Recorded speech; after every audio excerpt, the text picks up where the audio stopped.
मौर्योत्तर काल। मौर्य साम्राज्य की लड़खड़ाती हुई दीवार 187 ईसा पूर्व में ढह गई और मौर्य साम्राज्य के अंत के साथ ही भारतीय इतिहास की राजनीतिक एकता कुछ समय के लिए खंडित हो गई। अब हिंदू कुश से लेकर कर्नाटक एवं बंगाल तक एक ही राजवंश का आधिपत्य नहीं रहा। देश के उत्तर पश्चिमी मार्गों से कई विदेशी आक्रांताओं ने आकर अनेक भागों में अपने अपने राज्य स्थापित कर लिए। दक्षिण में स्थानीय शासक वंश स्वतंत्र हो उठे। कुछ समय के लिए मध्य प्रदेश का सिंधु घाटी एवं गोदावरी क्षेत्र से संबंध टूट गया और मगध के वैभव का स्थान साकल, विदिशा, प्रतिष्ठान आदि कई नगरों ने ले लिया।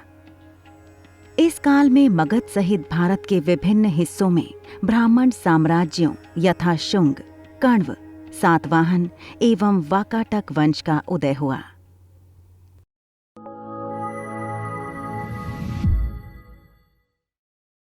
नमस्कार, आप देख रहे हैं ज्ञानी रैबिट के बैनर तले इतिहास की परख।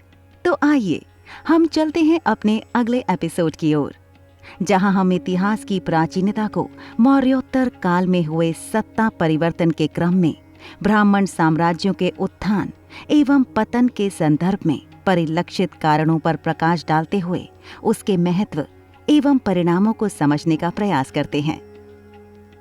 इस एपिसोड को समझने के लिए वीडियो को अंत तक जरूर देखें। पुष्यमित्र शुंग अंतिम मौर्य शासक बृहद्रथ का सेनापति था। लगभग 185 ईसा पूर्व में सेना का निरीक्षण करते समय पुष्यमित्र शुंग ने अपने स्वामी की हत्या कर शासन पर कब्जा कर लिया। वस्तुतः इसके प्रारंभिक जीवन के बारे में जानकारी प्राप्त तो नहीं है, परंतु कालिदास द्वारा रचित मालविकाग्नि मित्रम में पुष्यमित्र शुंग को कश्यप गोत्र का ब्राह्मण बताया गया है और साथ ही इतिहासकार तारानाथ व पणिनि ने भी उसके ब्राह्मण होने की पुष्टि की है। पाटलिपुत्र से दूर होने के कारण मगध के एक प्रांत अवंती पर नियंत्रण करने में कठिनाई के कारण पुष्यमित्र शुंग ने विदिशा को अपनी दूसरी राजधानी बनाया। पुष्यमित्र शुंग ने 2 अश्वमेध यज्ञ किए, जिसे प्राचीन भारत में राज सत्ता का प्रतीक माना गया था। परंतु अश्वमेध घोड़े को सिंधु नदी के तट पर यवनों द्वारा पकड़ लिए जाने के कारण पुष्यमित्र के नाती वसुमित्र के नेतृत्व में शुंग सेना ने यूनानियों को परास्त किया। परवर्ती मौर्यों के कमजोर शासन में मगध का प्रशासन तंत्र शिथिल पड़ गया था और देश को आंतरिक एवं बाह्य संकटों का खतरा था। इसी समय पुष्यमित्र शुंग ने मगध साम्राज्य पर अपना अधिकार जमाकर न सिर्फ यवनों के आक्रमण से देश की रक्षा की, बल्कि वैदिक धर्म के आदर्शों को, जो अशोक के शासनकाल में उपेक्षित हो गए थे, पुनः प्रतिष्ठित किया। इसलिए पुष्यमित्र शुंग के काल को वैदिक पुनर्जागरण का काल भी कहा जाता है। पुष्यमित्र शुंग ने साम्राज्य विस्तार के तहत विदर्भ को जीत लिया, जहां का शासक यज्ञसेन था। कालिदास के नाटक मालविकाग्नि मित्रम में विदर्भ की राजकुमारी मालविका एवं पुष्यमित्र का पुत्र अग्निमित्र के प्रेम संबंध एवं शुंगों द्वारा विदर्भ की जीत का विवरण दिया गया है। बौद्ध रचनाओं से ज्ञात होता है कि पुष्यमित्र बौद्ध धर्म का उत्पीड़क था। पुष्यमित्र ने बौद्ध विहारों को नष्ट किया और बौद्ध भिक्षुओं की हत्या की थी। यद्यपि शुंगवशीय राजा ब्राह्मण धर्म के अनुयायी थे, तथापि उनके शासनकाल में भरहुत स्तूप का निर्माण और सांची स्तूप की वेदिकाएं अर्थात रेलिंग बनवाई गई थी। लगभग 36 वर्ष तक पुष्यमित्र शुंग ने शासन की बागडोर को संभाले रखा। पुष्यमित्र की मृत्यु के पश्चात उसका पुत्र अग्निमित्र शुंग वंश का राजा हुआ, जो अपने पिता के शासनकाल में विदिशा का सूबेदार था।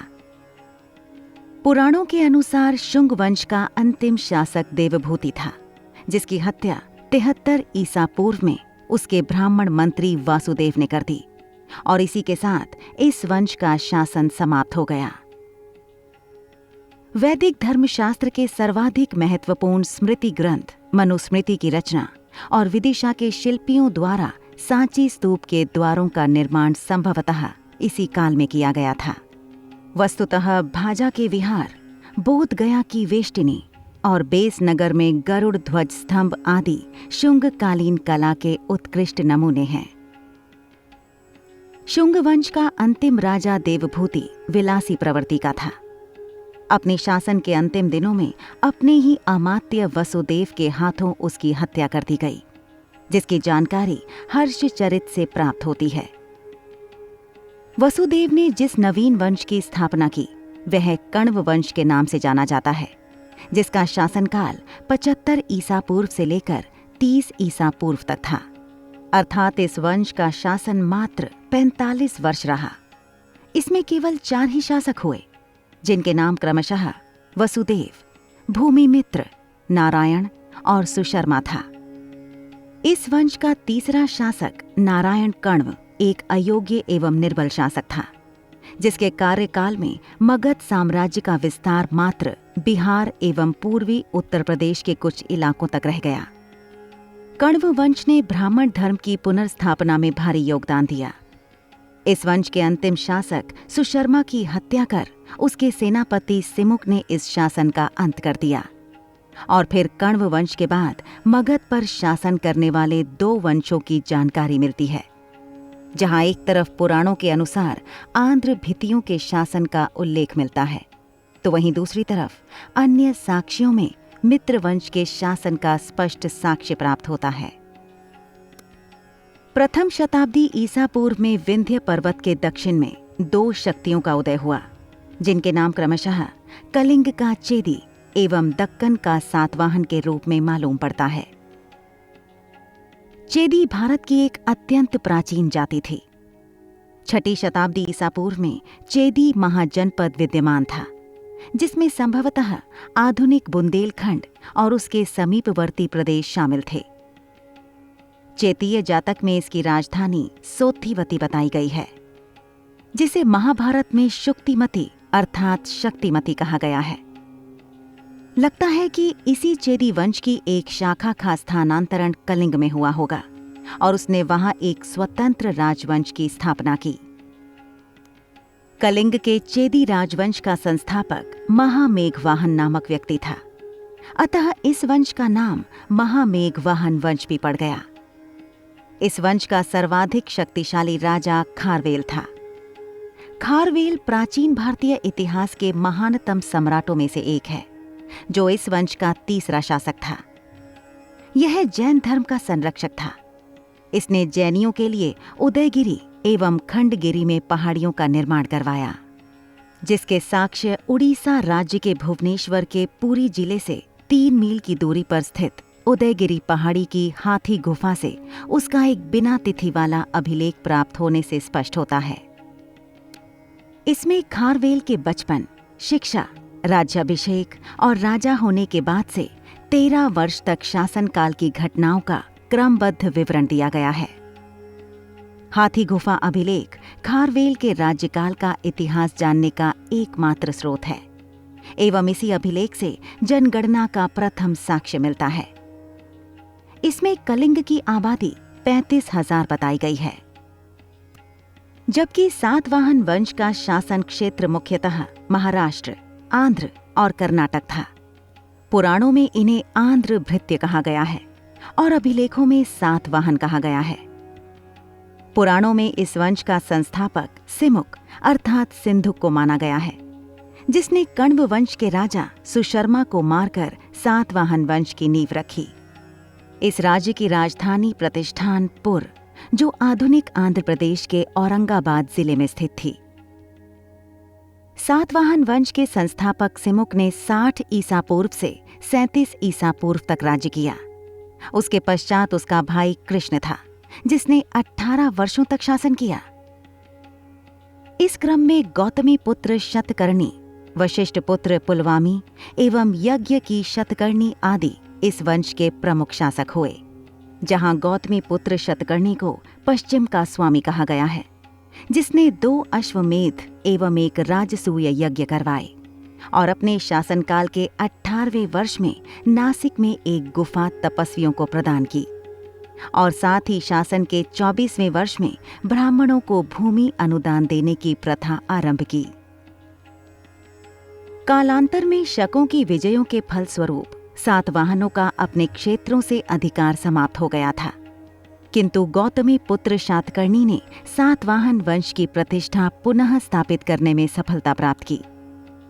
गौतमी पुत्र शातकर्णी ने शकों, यवनों, पहलवों तथा क्षहरातों का नाश कर सातवाहन वंश की पुनः प्रतिष्ठा स्थापित की। शातकर्णी ने नहपान को हराकर उसके चांदी के सिक्कों पर अपना नाम अंकित कराया। नासिक के जोगलथंबी से प्राप्त सिक्कों के ढेर में चांदी के बहुत से ऐसे सिक्के हैं जो नहपान ने चलाए थे और इस पर पुनः गौतमी पुत्र की मुद्रा अंकित है। इससे नहपान पर सातवाहन शासक के विजय की जानकारी मिलती है। गौतमी पुत्र शातकर्णी के बाद उसका पुत्र वशिष्ठी पुत्र पुलमावी राजगद्दी पर बैठा। उसके अभिलेख अमरावती, कार्ले और नासिक से प्राप्त होते हैं। यज्ञश्री शातकर्णी सातवाहन वंश का अंतिम शक्तिशाली राजा हुआ। इसकी मृत्यु के बाद सातवाहन साम्राज्य के विघटन की प्रक्रिया जारी हुई तथा यह अनेक छोटे छोटे राज्यों में विभक्त हो गया। संभवतः सातवाहन वंश से संबंधित जानकारी हमें अभिलेख, सिक्के एवं स्मारक तीनों से प्राप्त होती है। इससे राज्य विस्तार, धर्म एवं व्यापार वाणिज्य की प्रगति के संबंध में विस्तृत जानकारी प्राप्त होती है। यज्ञश्री शातकर्णी के एक सिक्के पर जलपोत के चिन्ह उत्कीर्ण हैं। इससे पता चलता है कि समुद्र के ऊपर उनका अधिकार था। सातवाहन सिक्के सीसा, तांबा एवं पोटीन अर्थात तांबा, जिंक, सीसा व टिन से युक्त मिश्रित धातु में ढलवाए गए थे। इन पर मुख्यतः अश्व, सिंह, वृष, गज, पर्वत, जहाज, चक्र, स्वास्तिक, कमल, त्रिरत्न, क्रॉस आदि का अंकन मिलता है। विदेशी विवरण से भी सातवाहन वंश पर प्रकाश पड़ता है। इनमें प्लिनी, टॉलेमी तथा पेरिप्लस ऑफ एरिथ्रियन सी के लेखक के विवरण महत्वपूर्ण हैं। पेरिप्लस के अज्ञात लेखक ने पश्चिमी भारत के बंदरगाहों का स्वयं निरीक्षण किया था तथा वहां के व्यापार वाणिज्य के प्रत्यक्ष अनुभव के आधार पर जानकारी दी है। सातवाहन काल के अनेक चैत्य एवं विहार नासिक, भाजा, कार्ले आदि स्थानों से प्राप्त हुए हैं। सातवाहनों के पतन एवं 6ठी शताब्दी के मध्य में चालुक्यों के उदय होने तक दक्कन में वाकाटक वंश ही मुख्य शक्ति के रूप में उभर रहा था। इस शक्ति का संस्थापक विंध्य शक्ति था, परंतु इसके पूर्वजों एवं उनके उद्गम स्थान के विषय में कोई विशेष जानकारी उपलब्ध नहीं है। विंध्य शक्ति को विष्णु वृद्धि गोत्र का ब्राह्मण माना जाता है। वाकाटक शासन 3री शताब्दी के अंत में प्रारंभ हुआ एवं 5वीं शताब्दी के अंत तक चला। पुराणों के अनुसार विंध्य शक्ति के पुत्र प्रवरसेन ने अश्वमेध यज्ञ किया एवं उसके कार्यकाल में वाकाटक साम्राज्य बुंदेलखंड से लेकर दक्षिण में हैदराबाद तक विस्तृत था। वाकाटक शासक साहित्य एवं कला के प्रेमी थे। प्रवरसेन ने एक प्रसिद्ध कृति सेतुबंध की रचना की। धन्यवाद। ये एपिसोड हमारे व्यूअर को कैसा लगा हमें कमेंट करके बताएं और साथ ही चैनल को सब्सक्राइब करते हुए बेल आइकन के बटन को प्रेस कीजिए, जिससे हमारे नेक्स्ट एपिसोड की नोटिफिकेशन सबसे पहले आप तक पहुंचे। और इस एपिसोड से जुड़े बोनस पॉइंट्स के लिए डिस्क्रिप्शन बॉक्स में जरूर जाएं, जहां हमने अपने प्रयास से सभी तथ्यों को क्रमबद्ध रूप में प्रस्तुत कर दिया है। नमस्कार।